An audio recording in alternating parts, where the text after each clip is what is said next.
O, diba? Guys, panoorin nyo to. Nakikita nyo yung pusod na yan. Pusod yan ni Kuya Kim. O, diba? Meron na naman kaming tiil. O, araw-araw, meron kaming tiil. O, Adidas. Ayaw nyo pa yan, diba? Arte nyo, ha?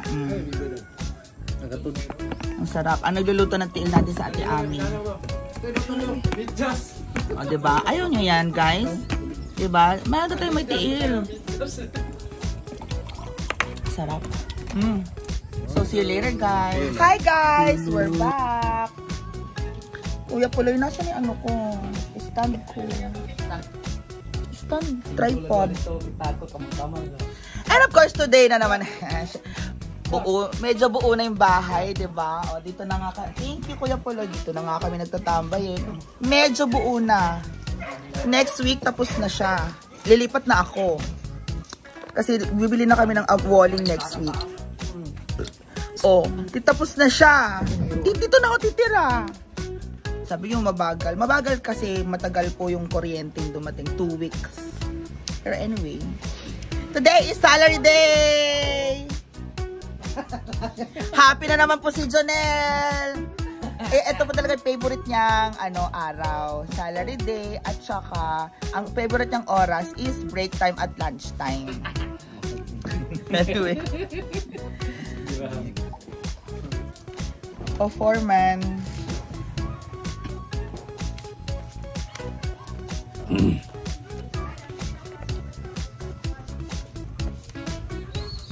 Ano lang ngayon, sakto man yung pagkaluto kaya saktong niyaging ng huslo man. 17. 17 plus. Para sa kanilang 1, 2, 3. Apat lang po. Apat lang kayo, diba? Apat lang po talaga. Isang foreman pa. Foreman, nililipad. Tapos, bigyan mo ka ng 100. Thank you. Hindi, kulang pa siya sa ako. 100. Kaya may utang siya ako 100. 200.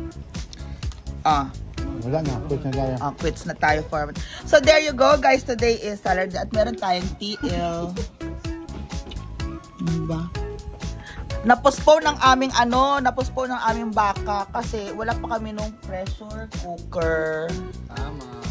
Kasi hindi pa nakabili. Sabi ko next week na tayo magbaka at bibili ng bibili tayo ng yung lutuan para magamit sa pressure cooker. Bibili natin si ate Ami ng Shalane. Ayan, naubos po yung Shalane din namin. Kaya imbes na magbaka-baka kami, magtiil na lang na muna kasi yan ang favorite din namin ngayon, diba? So, thank you, Team Foreman. Apat lang po talaga sila. At nabuo na rin ito ng mga 80% na rin siya. So, itong CR na po yan. Tapos na siya. Walling na lang yung mga yan. Tapos, ito flooring, diba? Dito na tayo. Ito yung kitchen kasi yan. So, medyo inaano pa namin. Pinagdidiskusyonan kung ano yung magiging flooring ng kitchen. So, there you go, guys. Thank you so much. And, it is, pang ilan na to? Day 26. So, 27, 28 pwede na lumipat dito. 28 day. Sa February 28, lilipat na po tayo. 27 pwede na lumipat, diba? Kasi, yun nga, yung parang, yung orasyon, magdala ng asin, ng bigas, asin, tubig. Tapos, bawang, sibuyas. Ba? Bawang, sibuyas, kamatis. Magigisa tayo. Ayan guys, so it's our today is our lazy afternoon. So thank you so much everybody. We'll see you later. Bye-bye. Bye Team Foreman. Say hi. Bye. Happy weekend. Imay nyo na yung mga yan. Bye guys.